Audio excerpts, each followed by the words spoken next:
to Sompa TV. Na ya wani pama o na unu arada. If it's a good day munsamo ubenya, aberabo munsamo ubenya. Nyamsum munsam ubenya, aniji munsam ubenya. Sompa Gasilero.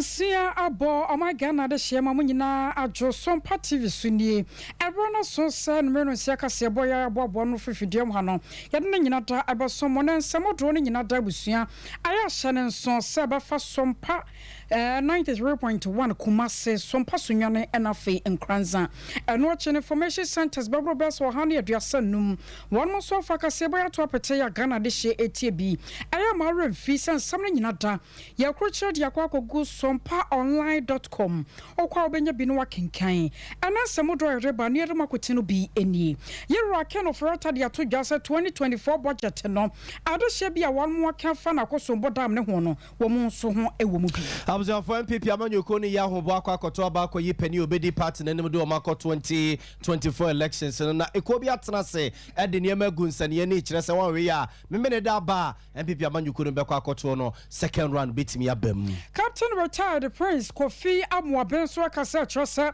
ye po bia mena di Ghana maye nimu a ye John Dramani Mahama ono ne se dome kwabenya baton pesu aso for dem be call no 90 ya abato so perfect nsem twefa bronso kyerese dwadifo ma bi ahyase ebo honorable Sarah Adwoasafu tutu so omunhia no pesu no so bio na oya kyerɛ bia kwaso wo secondary takra dramaburu ne bo afu pa kyerese wo mso akachi ewo mpuntu mu na ewie so beto dwase ejabranse bi ato eye compound house bi mo ewo forikru mabato mpesu aso ne ebusa se enwumere yakwa akosese nie ye be ko ne dumgya adwuma eku mpanimfo akodi nkomo ewo asantemantam mo anyankopo acha ma me bi ba na wono kra no de enya ba o eye mako enan ahananan na wawo awapoye mantamu anam so amayarosabia ye okwawo ye ne panyimfo srese adehye bi emeye ne moye se de national science and math quiz program no abusuafo na yenim se nkodai ko ne de gigi yeni no finals na eba so no yakwa akoye manso adaya prepare college mpanimfo fi se ekwane ya mpanimfo do omofa so no entweye masese de asem no omo atabire yakwa akodan court ensam bi kan renum ho yade nyina da ba somo san menu sia kase bo hyene so sa bota tabetime twa so na odama ba senyuma ko bi atoroma ena dan da nyina ya tena sese ya aya wonum so ya sene aya 21st clinic da sciatica expert ene wonom afemizo ene 5G yase na wotwe awie anya dan ya party ene adebe koso aya mo fa bi serve wate sanse we na hoden ko a ene wo mu 3 herbal center with the 3 core capsules aba aya kokoma setedro eno achi Universal Natural Clinic sian kancho se fani numpemu de fa badan wo mo na woni ho dwuma emfa emawo Express Group ye de woto fa ye de kwa mo na ne wate na so akwaje wani I care herbal clinic se aya resafio ntabusua brai na wonmo enshow we no nyumaku awodo ya wonmo adoma boa ye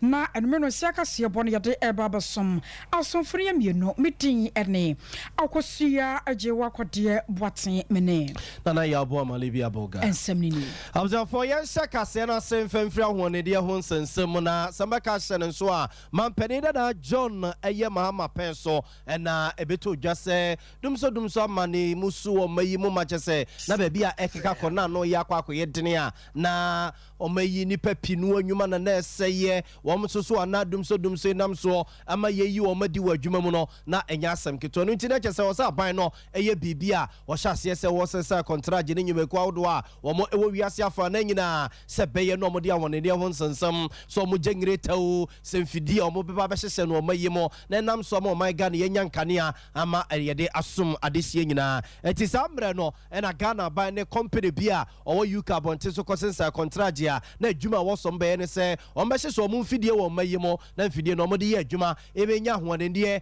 ɛna GBD free mu na ɔmode kɔma grid company for na grid company for so wɔ soɔ ɛde bɛma ECG for no mo kyekyɛ no sɔpe ɛma Ghana ma de hyɛ yɛn nsɛtimi kabie na saa contract no a mampanin dada John Dramani Mahama gonja de hyɛ konkro ɔtegya tangoma so ɔprɔ soro wedeɛ ne pɛn so a ɔmo ɛsensa saa contract wei mampanin na Nado Akufo no MPP ababa yɛ 2016 no mu no a ɛna ɔmo tena aseɛ sɛ contract bia mampanin dada John Dramani Mahama ne pɛn so ɔmo ɛsensa etitiro ɛne ne ɛfa ahonani ho nsensɛm no ɔmo ɛbɛtena se no ma fie ɔmo ne coach wi so ɔmo ne te asantam wɔ ɛne pepe sɛ jare bob no ɔmo de ahwɛ sɛ emu da hɔ no mu a na kyɛ sɛ ɔmo wɔ so ama na yɛ adwuma no sɛ mu na hɔ no mu a ɛne na kyɛ sɛ ɔmo sensɛm atwitwa mu ɛne nam so a ɛma aban tena aseɛ ɛfa Casio calculator sesen yɛ plus yɛ times yɛ ɛkeka nneɛma si ani no saa contract wei a Ghana ban ɛne saa company yɛ ɛsensan yɛ wɔ UK abɔnten so no na mu nhyɛ da na hɔ no mu papa ɛno nti mampanin na Nado Akufo Addo ɛne na ban mu mpanimfoɔ saa berɛ no na ɔpani Boakye Gyako ɛna na yɛ soafo a na ɔhwɛ ahoɔdendeɛ ho nsɛnsɛm soɔ ɔmo etwa saa contract ne mu na ɔmo twa mu no ɛna company no so yɛ sɛ kwane a mpanimfoɔ afa so etwa ɔmo contract ne mu no ɔmo ɛnte aseɛ ɛna ɔmo tabiri asɛm de ɛkɔda kɔɔto a ɛne kɔɔto atwetwe a na ɔmo atwetwe de aba bɛsi sɛ sese kɔɔto ebu asɛm no na ɔmo bu asɛm no a ɔmo abu de atia Ghana ban sɛ ɛkwane ɛfa soɔ na yɛtwa saa company no mu contract no mu no ɛntwa yie ɛno nti yɛn konkotua mpatasika bɛ $140 million ɛmfa ɛma company no sɛ ɔmo sɛ ɔmo adagyeɛ ɛne ɔmo brɛ ɛkɔtotɔ mfidie a na nka ɔmo ba bɛhyehyɛ no ɔmo yi mu na kwansini aban etwa ɔmo contract mu a mfidie no soso ɔmo kɔkɔtotɔ yɛ no ɔmo ntumi nsa mfa nkɔ bio ɛno nti na aba bɛyɛ ɛka ɛda wɔn ɛso na ɛba yɛ akɔakɔ mprɛ kɔto soɔ ebi kyerɛ sɛ NDC aban a na mampanin dada John Dramani Mahama Dano no ɛna ɔmo anya ɔmo nneɛma yie ebi soso ɛkyerɛ so mampanin na Nado Akufo Addo ne MPP aban soso no ɛna anya ɔmo nhyehyɛ yie na ɛnɛ Dr. Kwabena Donko a ne pɛn so ɛna ɔmo sensan saa contract wei ɛne Ghana ma de hyɛ di nkɔmɔ yɛ ne sɛ wɔn te aseɛ nnɛ ne yɛnti amampanin na Nado Akufo Addo aban etwa saa contract no mu efisɛ yɛ contract a na emu da hɔ nom ya na company no soso adwuma na ɔba bɛyɛ de ama ɔma yi no na ɛboɔ no ɛwɔ fam pa nti ɔmo nte aseɛ besi ne yɛnti aban wei etwitwa saa contract no mu. Two inquiries, one at the level of the presidency. The president might institute an internal inquiry to unravel what led to this. You see, cabinet is advisory to the president. Cabinet is not the final decision taker of the land in terms of executive power. Cabinet is advisory to the president. So the president in cabinet is a different business because then the president has the power. And that is why I'm calling on the president to institute an internal inquiry for two reasons. To know where we really went wrong in terms of the process and what lessons that we have to learn as a nation at the level of the executive to avoid a recurrence going forward. Ghana is a going concern. So that is one. Then at the level of the legislature, since the decision to terminate was taken by the executive arm of government, it is the legislature that has oversight responsibility over the executive. We also have to set up an inquiry to find out who was culpable and why this happened and why we've been burdened with over $140 million charges. Worst case scenario, we have been far lower than what we are paying today. That is the worst case scenario. But I disagree that we didn't need the power. One of the objectives of the Mahama government then was to position Ghana as a major power exporter. As we speak, the demand for power in Burkina Faso, we are unable to meet the demand. There is also demand for power in Mali. And therefore, contracting power generation was not through inquiries. One at the level of the presidency.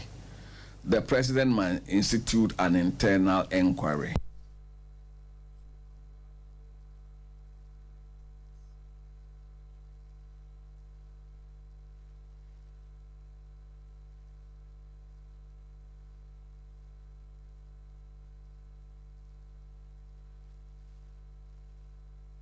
Eye mentime ho ase ya efa contract ya Ghana ban eko sensaye womo any company bia ye from say Ghana Power Generating Company Limited for and sensaye sa contract no a ekwan a mampani na nado dan kwakufa ne na ban fa so twem no and antiase de man so ba ya ene omo de akokoto a court wa hye say Ghana ban entua mpatasika emfa ema wunum na ebusia for Dr. Kwabena Donko echeche ni nsemo ewieye no and ye say yenkwa mpipi amanyuku so atena ye ne yenko bisa wunum say na de ene ahopepre ene ase ani brebi e ba omo so omo de kotwa sa contract ne mo anu ntie ne achimebu akwa south mrase dwane onabo Samuel Kofi Atachia ekodi nkomo papa odo ne kire mrase dwafie mu sese a Mines and Energy Committee no ebusiafo wodi so ntinti mai pa ne di nkomo ebusa ne se edi ade pa ene ne wo sa contract ne mu a na ebia asie Ghana fo a omo hu se emwa yenti no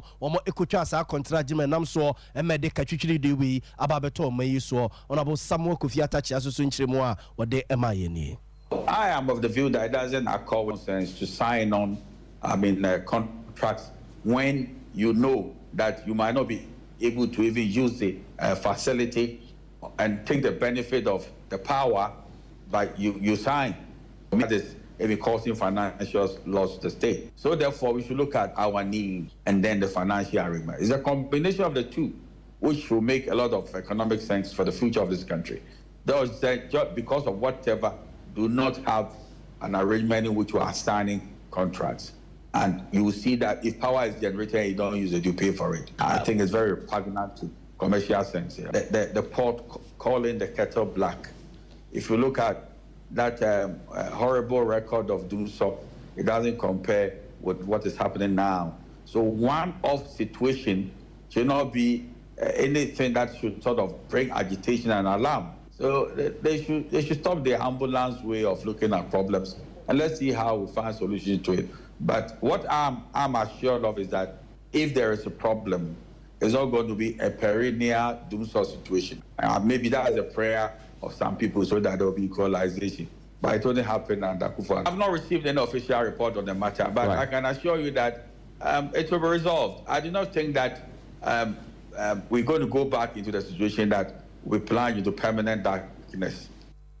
Observe for way a yachimebu akwa south mrase dwane honorable Samuel Kofi Atachia ne yete nenken Mines and Energy Committee a ewo eye mrase gefie mu no wono ene yetitire ni eda no ne nyina eye twema mentwe a sese MPP amanyuku etwe ewo kakese a ababeto man yiso no wo chese eno no nam so emo my Ghana dumso ensa so ma meduru ye bio eye ade bia abane gusu edidi ho nkomo esuesu adwene dia fa ho a wonbeso no ene ya Ghana ban anamasoya ye hwoma Ghana ye sika samso abana kofla mantam ne mantam nkaya akoso mbodam no edi won ma wuo seye nam so ama wode ne oma hodo bi akwa akwacheche de ama wonom na enemo no na ye rake no frata akwa akwache se nyame anim ni de asie na ha adwene papa enya sam wa ye kan ye fe ye sene ye sere sansa wanu ni padodo no na won ho aka wo madane etukotena a wo mankasa kurosu enam so ama 2024 budget ye nyame ya domo a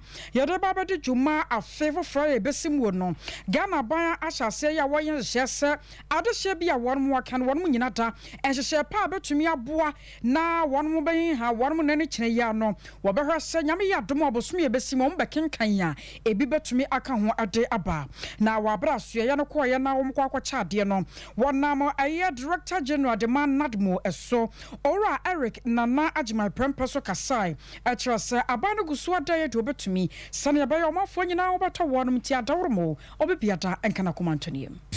and NADMO provided water tankers to the affected districts to aid in the potable water supply to those in safe havens in affected communities. Vehicles, buses and pickups were provided by VRA to assist in the evacuation of the people to various safe havens and to the people who want to relocate to their families. The Ghana Health Services directed the various district health directorates to assign some health personnel to the various safe havens and some affected communities to attend to their health needs, to avert any possible outbreak of diseases such as cholera, diarrhea, skin diseases, etc. Mobile clinics were set up in all the safe havens in the affected areas. Prepositioning of relief items in North Tongue, Central Tongue, South Tongue, and Adan East. We wrote to all districts downstream to Volta Dam to intensify sensitization and education in the spillage, and also organize district disaster management committee meetings in preparations for the fallout from the spillage on the 9th September 2023. All updates on the spillage from the disaster platforms of the 9 districts downstream the Volta Dam. On the 12th September 2023, we started recording displaced persons. My good self, my 2 deputies, the Greater Accra Regional Director and Volta Regional Directors of NADMO visited some of the affected areas, especially Mepe, Adidome, and Ada. On the 14th September 2023, a team from the headquarters of National Disaster Management Organization, led by my deputy in charge of technical and the 48th Engineers Regiment of Ghana Army, moved to Mepe and other communities to support the response efforts. Relief administration started. Immediately victims were being moved to the safe havens. Awosoni atene Kenya Director General de Madnad Mojmekono Ora Eric Nana Ajimai. Ya famo free akosomba bonten so ene ya famo kwa MPP amanyuku no atena ye. Mama ni tua eyemonimusam sam MPP amanyuku ne ya hobo akwa akoto oba kwa yepede a obedi party nenem edo no makọ 2024 elections na jese Frank 24 eno no na jese mo break the 8 no a o mada ne tua pie twa wo ma atua o ma no a o mo we ne dwadwadwadwa da na prawanam no wo mo atimi abreki na abato ya ebaso no yakopon ya domu a memene da ekine memene na wotwe na etwa ni yesa ine fo nyina behia wo my god of na nyina no mo akwa akoto abaru no nan na ayi omuti a omo se etwa ni yesa ine fo no fatumi ma wunum no mo ni party na mo fo mo nko 2024 elections no na abato ya ebaso no na ekuo bi a ya na mpempi no ano ye kwa akoto aba omo de omo tena se hwe petetakrem de omo ni ani geji a se bi asomesi benwe wo susu tabiri man say tabiri nwane ke so makeka de asie ni ya from global info analytics for no mo ade ne ma gunsane ni e kire say abana MPP amanjuko atwa ne ne say ne for kwa akoto no se nyame amfa kwamu a wan hwe ya ebetima bo bracket ama run of atimi abam ene say omo so omo ne atua ne ene asia ne for MPP amanjuko no bebrom pem nan ene hasan ye kire di nkomo na omo ne omo di nkomo no emu ha mu nchichemu be aduana miensa 43% de omo se Dr. Alhaji Mahmoud Bamia no mbeto aba ede amano mo yada no a mbeto aba ede amano emu suso ha mu nchichemu be aduonu miensa 23% so no kire se eye Asen Central Brasile gane onabo Kennedy Kwame Yakompre kokote ebo Japan eno mu fili no yada no de geno a mbeto aba ede amano emu ha mu nchichemu be se aduasa mienu 32% so no kire so omo de omo nyansi gina yenwie so mbeto amata ana so mbeto ama asubesi no mu nyansi gina yenwie ajasi ne yewie ene ebehu chele adano mo kwa akoto aba no eno behu babi a omo adu omo bato no ebekwa akogu na eba aseye no na Sompa FM nsɛmtwe for pens bedu kata remnant ye say ene yemu akire ne ne global info analytics mpanimfo no enkodi nkomo ne yemu sa wonum sɛ wɔn hwehwɛ mu ye wɔn de aba betu dwai ebi kra kyerɛ sɛ wɔn hwe ana nkwa nkosiaga sɛ ne ka ne MPP amanyoko kwa akoto aba no a wɔn kyerɛ sɛ o ene bekwa akowiese bekwa akosise no a amfa ho ba bia no wɔn hwe ya na we susu de same decrement yakwa kopiem opani Musa Dankwa pedi kwanche for that global info analytics ya no na ɔkyerɛ sɛ ha si ya no mbeka na bonten na nsukukuo mu no obo sensam o mabobo so nyina no no mo bebusa o mo so mo ntimu bie mo wonom no mo enkoye ho adwuma opani Musa Dankwa movement Dr. Mahmoud Bawumia ADT 43.5 Kennedy 23.5% but Adainimo 0.4 Afriya Kutu 0.3 but we share 14% say Omaya Margin, Umunim the Ombetuama, Omon country, and another 18% say Omia on the side. Indeed, these 14 for only 18 for both amount to 32%. They be Ombetuako Biano in large numbers, no, that person will win one touch. So he's leading per the response we got. What we don't know, we can't say, or could say, and could say. But from the responses we got to know, he's leading Kennedy by 20 percentage points. But he hasn't got enough on those who told us how they will vote to get the 50% plus one. Also, I'm trying on the election day to see how the 14% and 18% would vote. Means most of them may win the primaries. Who knew Omadrin? You know how they are going to behave. Will they behave in your favor or they will behave against you? That's what makes the whole thing very uncertain. Whoever wins with one touch, and yes, runoff, because runoff, it depends on whether the other 3 and 4 candidates are doing well. But number is not called runoff. At the moment, they are doing just below 1%. So there is runoff. Observe to where your penny Musa down kwa penny kwanche for the global info analytics Jumakuna no and na ochichin se modechere. Now Captain retired Prince Kofi Amwabe and Kane no de Juma ewo asra Jumakuya wo magana mu. Na ba pay UT Bank ya nanwa da bana de credo campaign kwato tumo no. Wono na nam nsa so ya eba ya na wachere mu se. Se wo hwemo pa no Ghana ha bin si da se mampanyine bi. Wa ba betena akonya so na ne branch so na kwa wi akire kuramporo wo se hweso obasan so prebiem kaye rajon dramani mahama ho na wani nyina no kire se papa no wanya hwe hunu pa ene se bi onyansa hwe ya sakoba se ya se ama no wakonya so matena konya so a wo betumi aboa wo man no de enkoyie wo betumi ahwede atototu ye sanse ebra obetena konya so no wo huhu nuoma wo dro tokoro ba bi atokoro dada enti wo ba wo betumi achiachia sa nuoma no nyina ya wonde osuse ya rajon dramani mahama no kwani ni pa wo magana obetumi institution except at a larger scale. So on that score, Japan has something that we could try, because if you look at the heads of state now, but I don't think we've had any serious businessman. I don't know. Again, I look at President Mahama, and what I have to say about him is that we've never had someone who's been president before becoming president again. It's only Mahama. And therefore, if you ask me, it's worth giving Muhammad a chance. He's been there before. You think me, if UT should be back as in where it was, and I go back, I won't repeat those mistakes. I know exactly the mistake that. So on that score, I think Ghanaians have to take Muhammad very seriously, because he's been there before. He must have a lot of regrets, have a whole lot of things that he wants to change. And I know him to some extent. I know that he's very, very humane person and quite humble too, both him and the wife. So the first time maybe he was misled in a whole lot of areas. Second time around, he's got things better placed in hindsight. In fact, in Ghana. But Ghana and Nigeria go on. See, I would say this for people to reflect on it. One of the biggest challenges we have, and it's when parties come to power, especially this government, they politicize all institutions. It's a very dangerous thing to do. Anthony Yankos, because they put their own people on all the as heads.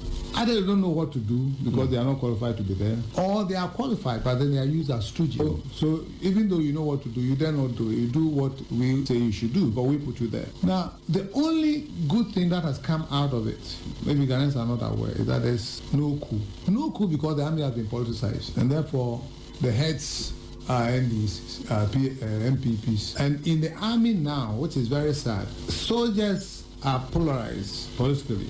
When I was in the army, my time, two things you never discuss about in the armed forces: religion and politics, because you were there for the state. But now, as we speak, religion, soldiers belong. I was aware Captain retired Yera Prince Kofi Amwabe.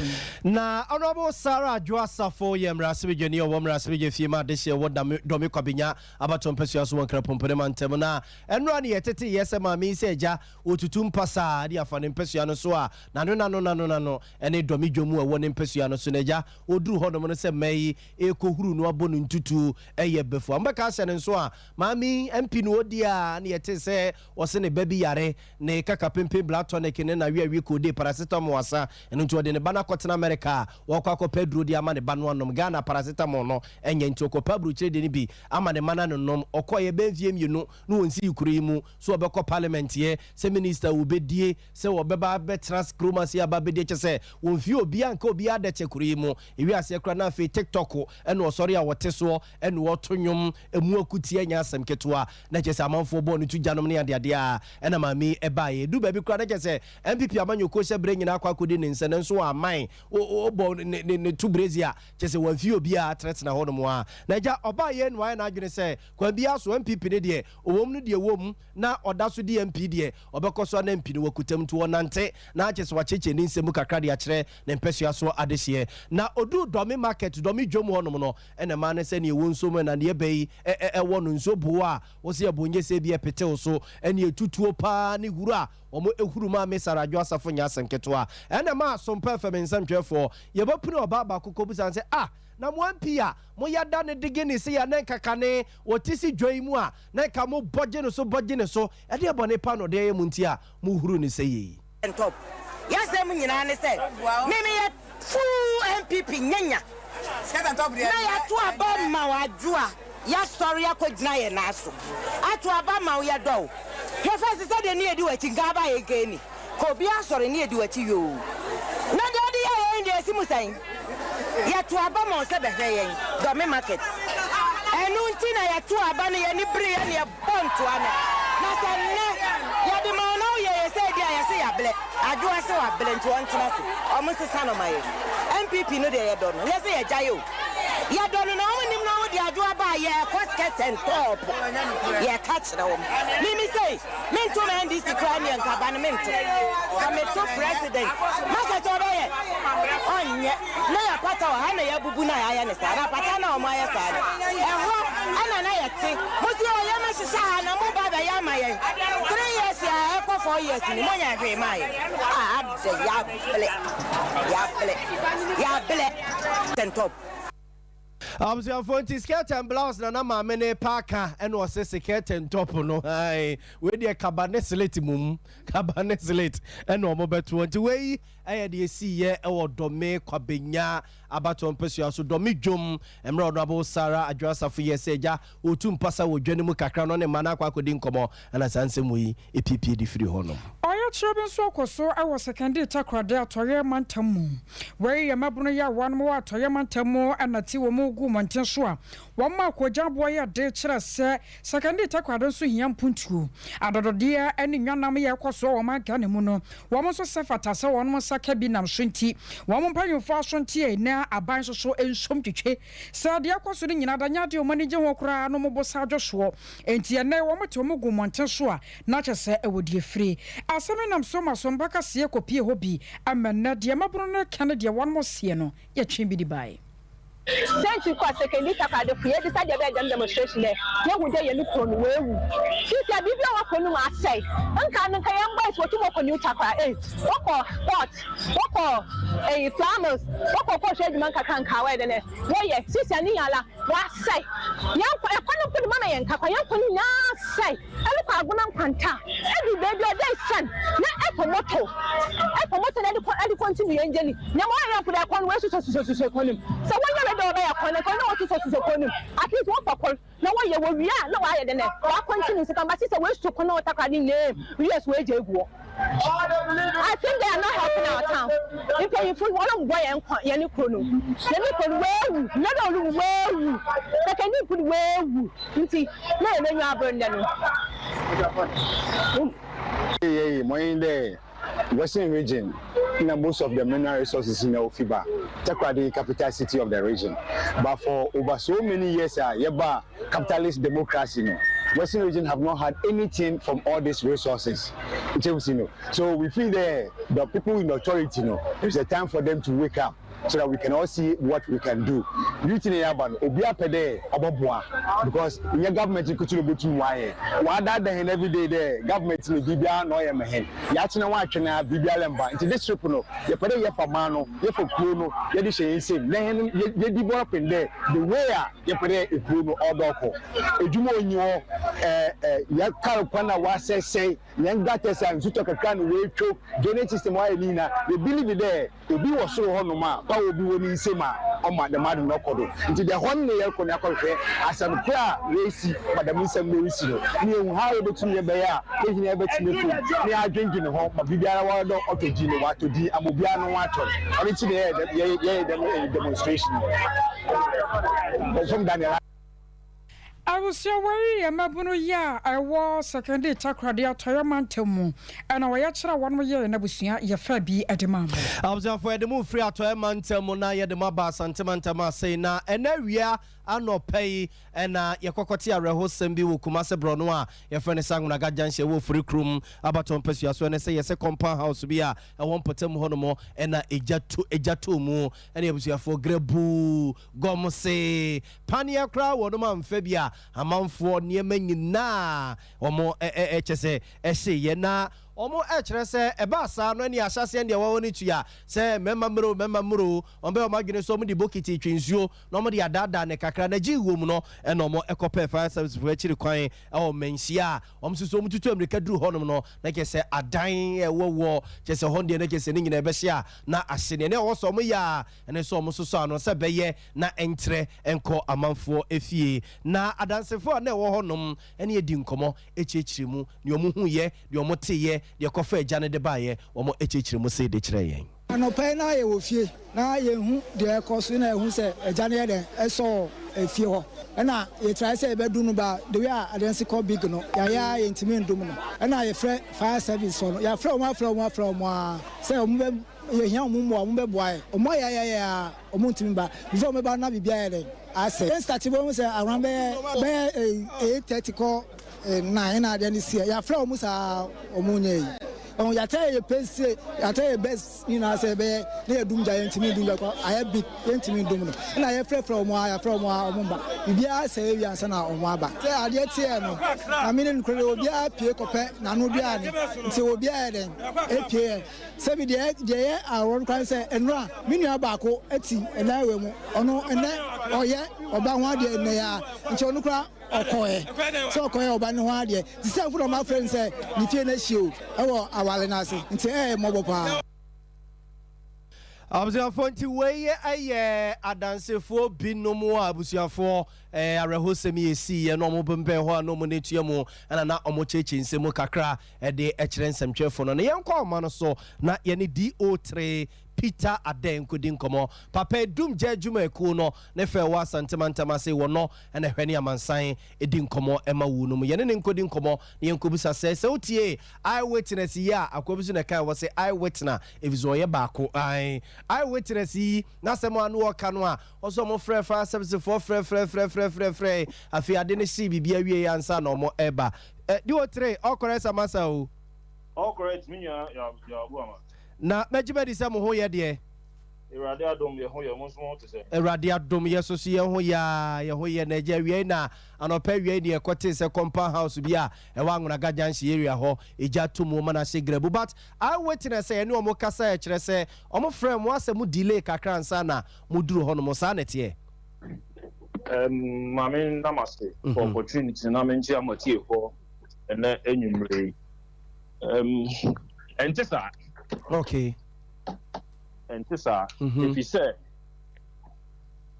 so monitor and how do I to form a UTT more a journal started between 8:30 and 9 yes now around that time a journal started you know Oma try say Oma bedum no okay eji omo nsem ye no e no mo free fire service ntie call no ba ye ho no ya hwe ye 9:59 okay and I call no ba ya hwe ye okay near dispatch ye nti by 10:10 na ye wo ho no na just about 11 minutes time the na just mo duro 11 minutes near duro no okay Inti se o share your response na o share time akọ ne buy na response na swift. Yeah, very swift. Not na man tem.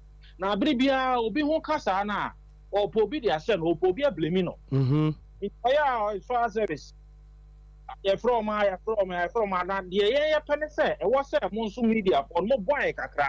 The nipa ne kasa mo tu no. On tire mu. Say number ben of frey when a prayer in Pempi, Jessia, a fire service, or be as a fire service. What is as a one fire service? I will be anywhere of the fire service. Okay. They just say, Yana, at the Diano, but Yana, Ubekombekom, no, Bian Freo, Bia so. No, records of call now, and I reporting incidents never hot. The power friend, the deal hot. Okay. In fact, yet after we all reporting the crowd, your tenders need do on no. Yes, our friend no need to come on. I mean, engage no. Okay. So, Bibia and Tressa, one more friend, one friend. Okay. In Pempe, that's what they say. In Tia says, one more cancer, Mummiana, Mum Fantrasa, Mumpusu, Mumpi, Munka, Mummiso, further questions. Why? Meaning a number of calls every media guys media journalists be a minimum. Yes. Instead saying come free a control no more frame. A baby I can't ask him we say BBC free control rather won't so try ne free. Will be far no one who say will be jina baby can say ye free fast service ya far now one so can be. Okay.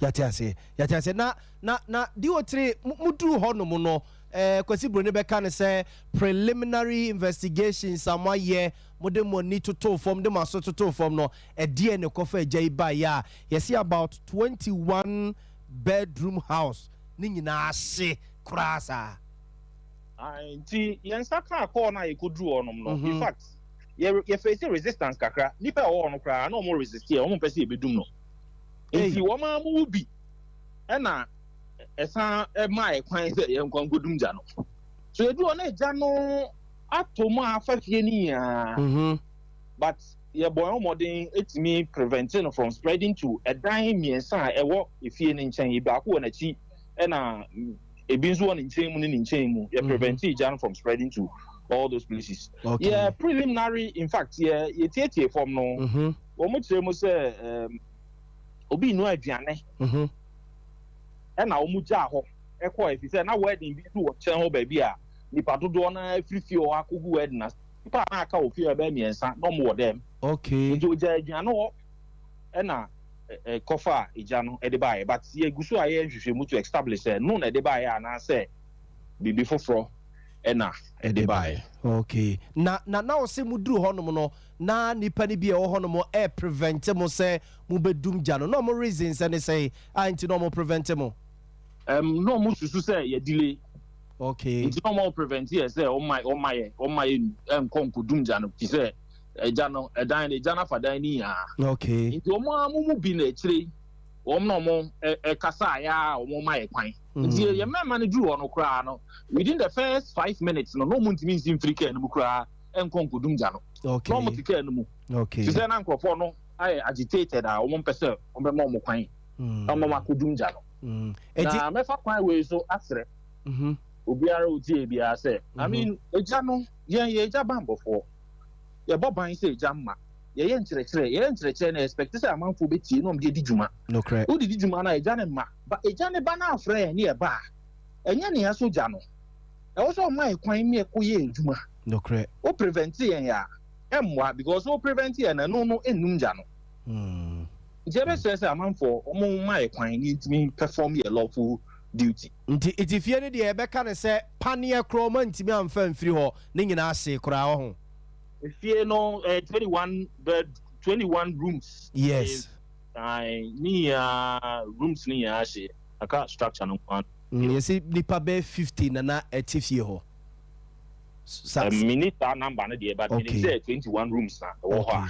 Okay. Eja no affect ni ya. Okay. Di o we de ye nyawo ma onko wabra wuntu ye fo ye boaba ye ho akwa akodi bronya ye boaba ye ho akwa akura December mu a kiti we wura ha we fa ha ye benu anu anuane e wo fie ni ade a futu kakra wo de be ma yen ye boaba ye ho na yakwa korum ye nim se ye be pemre na ya tronsa fro ye ne watrase ba fa kakra ma yansa no waje ye ho akọ nti me start here fi baby a o ende wo no no kre kwa akodi bronya na aya na enwiane no ane in fact ana nipa ofie nkra ofie pa enu aduane bebre nso nti ene die esi yemfanya adisua wo no aduane menya ho nko ba bia na ho na hwɛ sɛ wano aduane wie na mpo sɛ wo so ofiri ho nko bibi a fa bibi e wo kitchen ho ekita sɛ nkwantre kra na sɛ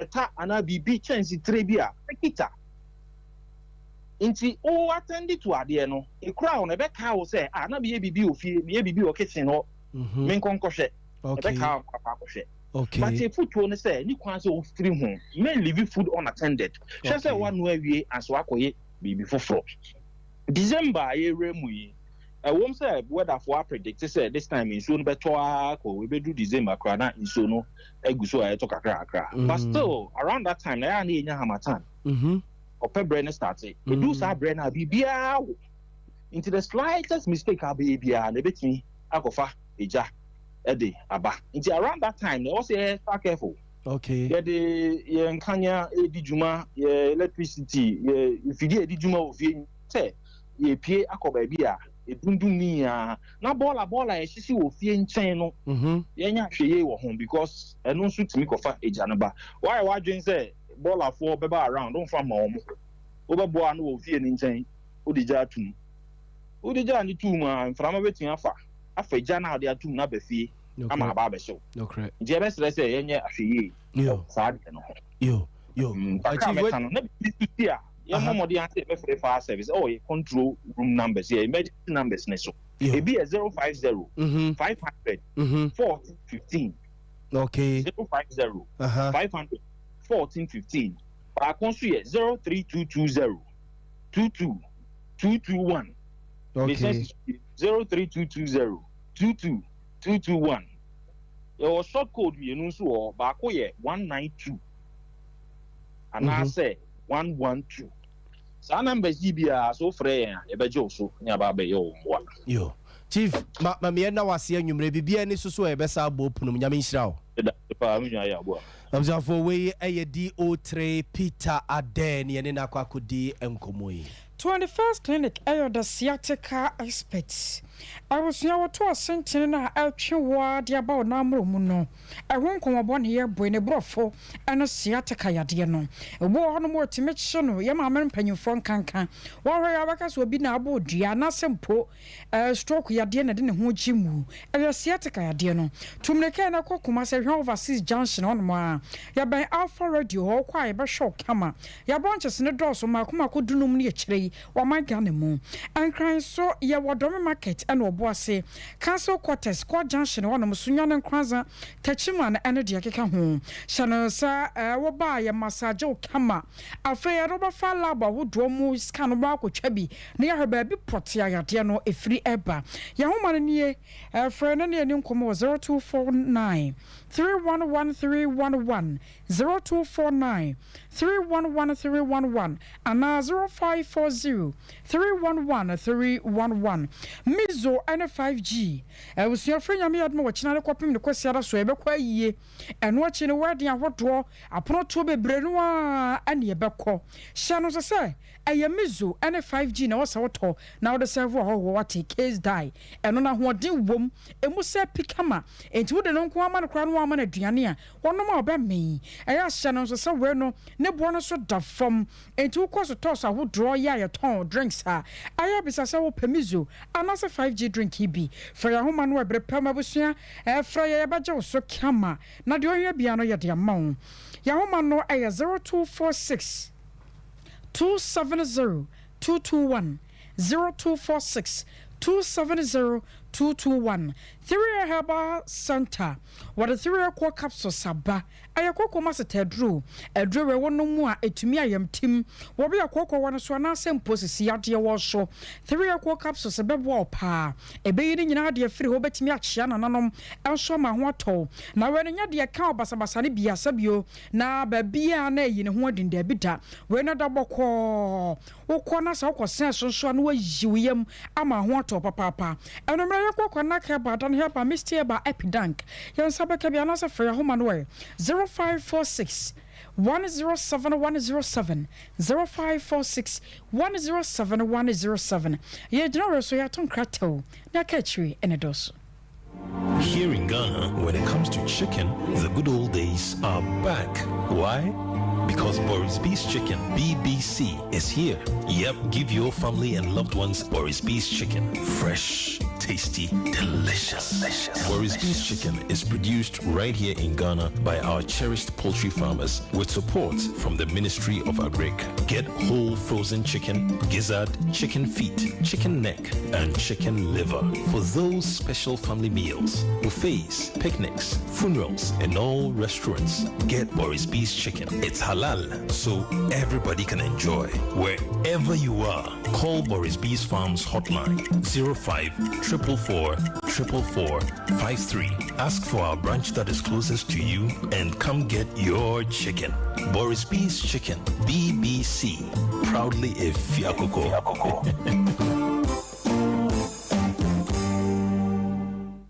Na metesa wo ba no se wo kɔ Canada. Woko, okosuku. Na yesi ajape aba no nso okɔ na nso no de okoye adwuma. Me say, amanfo kwekɔ no. Enya gro.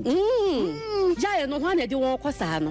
Express Group for ya. Express Group. Yes, Express Group. Obia na nya bre. Pese otukwa kwa ama no ne de. Wo de obekɔ simple. If you want to study and work in abroad in any of the advanced countries like Canada, US, Australia, UK and Germany, they will take you there. Let's say a visit and now Tonswa or Dubai, Canada, UK, USA, Australia, and Germany Numa, Wadobako. Say a Jumaswa, Wadobako, Dubai, Qatar, and South Korea. And if you want to write an international test like IELTS, SAT, TOEFL, GRA, and GMAT, they will assist you to write. Asafuleba, Runabout Wa, and crying, Kanachi First Light, Tema Community 18, Lashibi Goy Filling Station, Sunyani, Silver House, our High Court, Tamale, Ayama Building, Tamale Teaching Hospital, Takrade Market Circle, and our offices. Our my bebre so telephone 055-555-0067 and 0249-000448.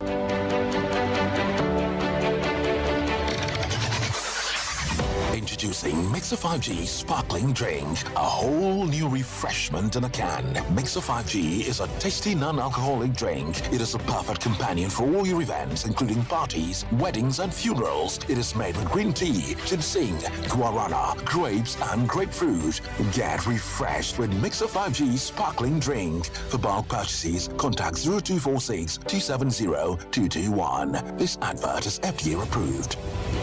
Sompa Achedie, Yaba, Sompa Achedie, 2023. Bible say, Nyame Sompa Pani say, Ubiko Winyanka, any Risiamobo, and Utina Sompa, 93.1 Kumase, Sompa, 90.7 Enkransa, Sompa, 98.9 Sunyane, Yakabom, Sebronye, Yebema Enisia, any Okrafo, Editi, na Yankwa Yetimi, Adisa Obebuayen, and to say Sika, Fatua Matru Faiso, 0598-559802. Meeting 0598-559802. Edia was yet 1 media. Na November Bosomeno. Neither Edikai and a yetro a crafonidin. And it's our own cransa. Now Ukrainian. Cotroudin. I was Sompa and Cransa. GCB a Danimwa. Oh, Sunyane Soa. Cotroudin. I was Sompa Sunyane. Night market wa. Na Kuma City. A crafon in Ababi Tro Woodin. I was Sompa. Yanin Rome Hotel. dwumadie no hye ɛyɛ bosome du baako no ne de di kan na dwumadie no ankasa deɛ bronya bosome ne de to so aduonu baako ne bɛbɔdwa trada na de amode dom yɛn no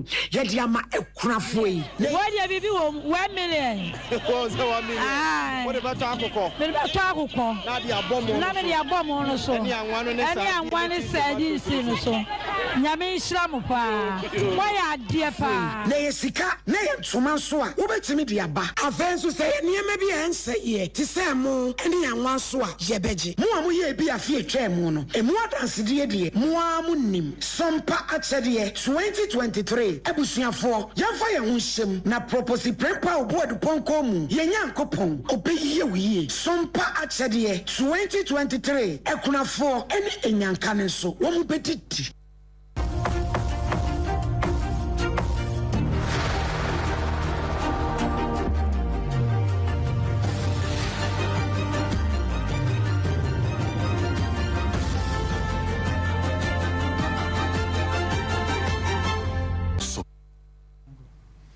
abusuafo yɛ to ensam no aso na nyankopɔn nyansa ne nimdeɛ mu wɔ no wɔba awo abosome enkono yes yɛ kan no na wɔtwe ne mu a na wɔtwe makomako aduanan 40 weeks sana nyame nyansa mu atie na ebi mu deɛ no atumi kɔkɔyɛ na wɔtwe no bɛ sɛ aduasa mienu aduasa miensa na sɛ yɛ kɔ no 7 weeks ya de ba no 8 weeks ni mu no 8 months ne 7 months no enum nkɔmɔ na mebui na wɔkɔ ɛpɔyɛ mantamu a ɛwɔ mo regional hospital yɛ no ɛwɔ kɔfori dua abusua ne yɛtete akyerɛ sɛ ababa wa bia wɔnyɛ mfihia no aduasa mienu sabana ɛchampon nyankropo adom no wɔba ama we no kra de anya ba keke emman kasa ene wode adom no ene da dua no pa no ndu kwa akobode du ba akoso no na adokotafo gina no so ntenten won kwa wo a ahenanan ene wo ho na eso ni mu ye kwa ma no so na ne kwabere nyaako akwakodi nkomo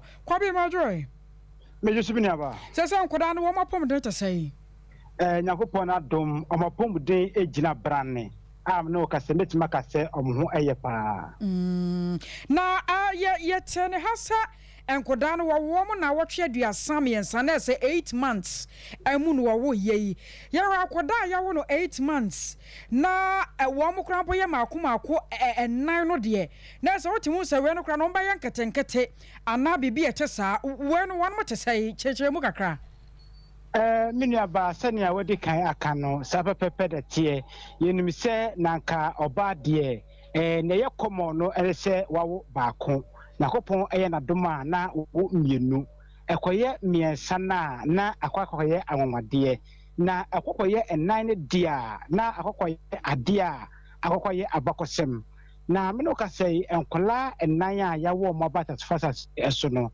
me ka say omo esusa me ka say omo te say enkoda obi a owo baako no omo etie no sa pepepe e no mo tie a me no ka say omo hoden so etimi egina abrane na eno krampo na mana kokoye agwonwasem kakra ewo eye ensem emozan say sina odi kan de tudwa no yerem say nka wo bebre dia na kola no pempie no omo ye enketwa ebi kompo ho no mabehwe no na omo hodin po enhyeda enyina abrane me no ka se enkola enan a ya wo mo no omo nyina egina abrane a ye beka se enya de obia ase afidie emu sempo na afidie no emu a sa akola no nempo akola no etimi enya ahoden eno nti eya nwade ba ko abepiem awapue emantem hanom na nia ewo mo nyina no ene se sa bia me no ekase no ekame se awo enan awapue emantem hospital regional hospital ha no eya de bi esi wa ha no ache yi pa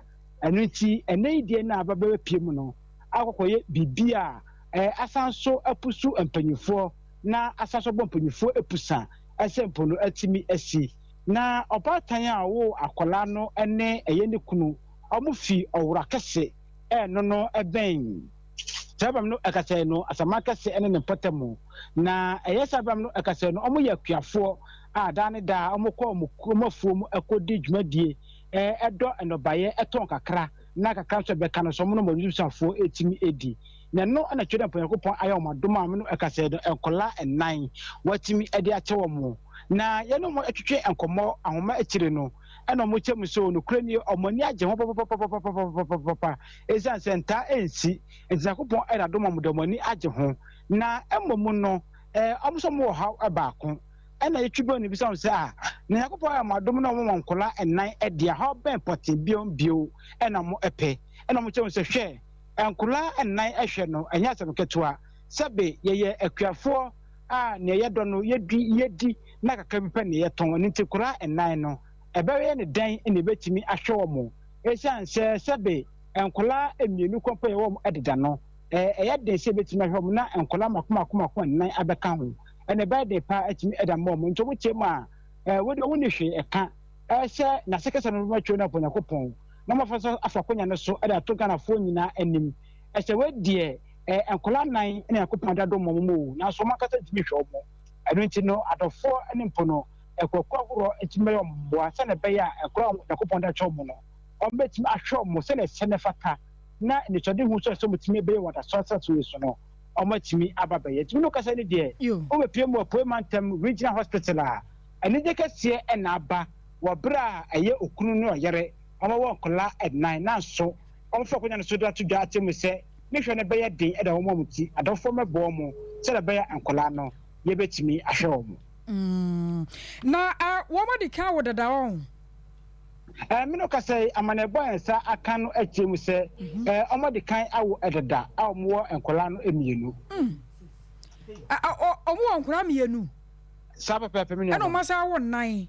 Ɛna nan bɛka ho. Na wobi sa papa no sɛ wɛ no wɔbɛtwa awoɔ anaa ɛmɔ ne ho. Sɛsɛ ne na ɛkasa no ɔkyɛ mu sɛ ontimi nka so betwa awoɔ ɔno akasa no muto so ontimi nka so betwa awoɔ ɛsiane sɛ onim ne betimi asi na mmom no sɛsɛ ne deɛ ɔhwɛ asetena mu nsɛm na ɔhwɛ ne sikasɛm ɛde a nea ɔtwe ho ne sɛ nkɔla nan Nyankopɔn de dom mo no obetimi ahwɛ wɔ mo yo kwabe bia no wasewae ɛno akyia nkɔda no so de ama yɛ ne abusua no abusua wai yɛ ama ne bɔne kwabena nya akɔ ne yɛtɛ no kɛfɛ Poe Mantam no na sɛ wai yɛ ne gye sam de ma abusua no nyinaa nkɔda nan ɛne da due onumaba na na sɛ de wɔn betwa wo na wo bɛ de wagya na nkura nan ɛnyɛ izo na bɛhwɛ wo mu yɛ ne hwɛ wo mu nyam bɛhwɛ wo mu nyam bɛhwɛ wo mu de yɛ ka na yɛ kyire yɛ brɛ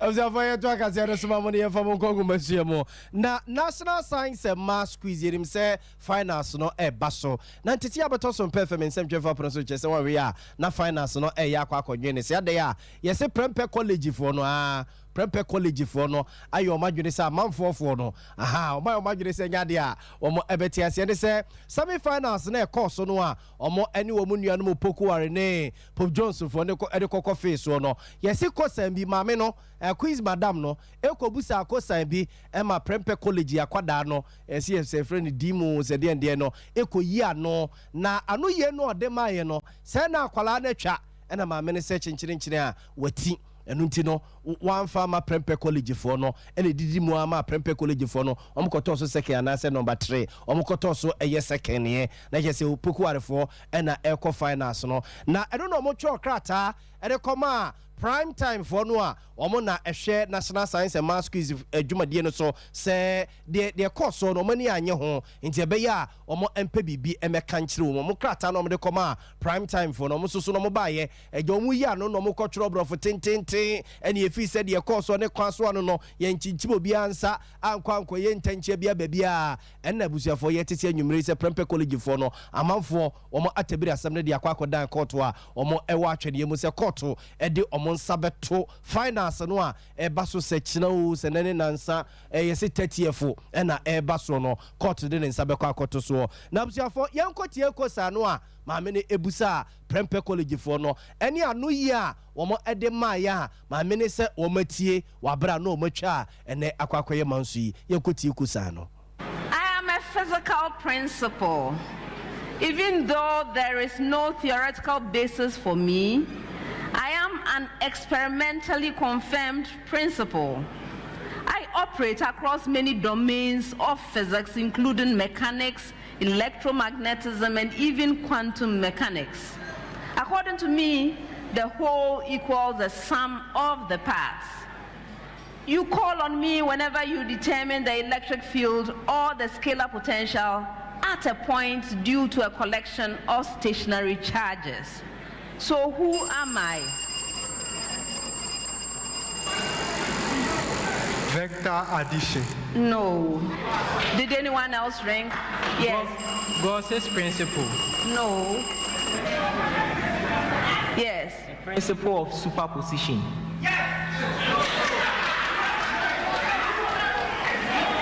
I'm not accepting it.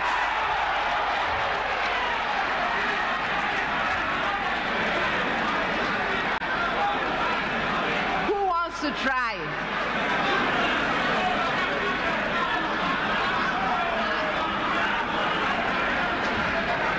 You were closest. It's the principle of linear superposition.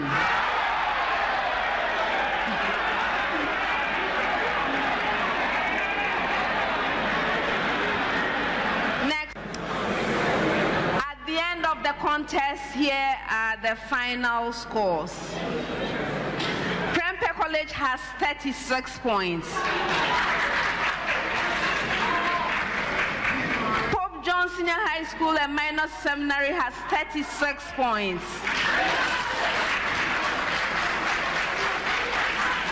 Opokwari School has 38 points. Abjafo ni nyina Opokwari fo ye dede nyina tupe de bebrebe tupe one farmer linear ya linear say ekwa ya ka hye ya ka hye mo ha na ka de for two no mo na ka emo